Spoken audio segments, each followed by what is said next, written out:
Développement en zone littorale du rôle structurant des aires protégées de l'aménagement des zones côtières, c'est là le thème qui a fait l'objet de la première conférence des Journées du géographe. Il est très important, et il est du rôle du géographe, de chercher à identifier quelles sont ces infrastructures naturelles, à les localiser sur une carte et à les apporter aux décideurs de façon à ce qu'ils se rendent compte de l'importance de conserver les mangroves, les lagunes et de ne pas prévoir par exemple l'urbanisation ou bien le développement de zones industrielles dans ces zones qui ont une très grande importance pour l'avenir.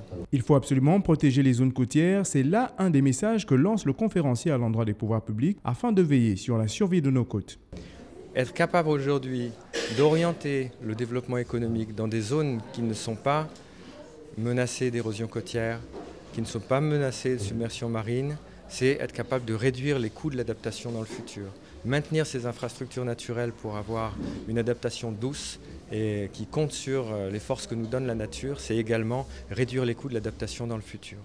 Voilà un petit peu le rôle qu'on souhaite avoir en apportant à ceux qui s'occupent de planifier le développement et l'aménagement du territoire ces éléments de réflexion. Les Journées du géographe s'étendent du 24 au 26 juillet. Il est tout de même juste de rappeler que la 15e édition des Journées s'inscrivent sous le thème « Gabon vert, quelle contribution pour les géographes ».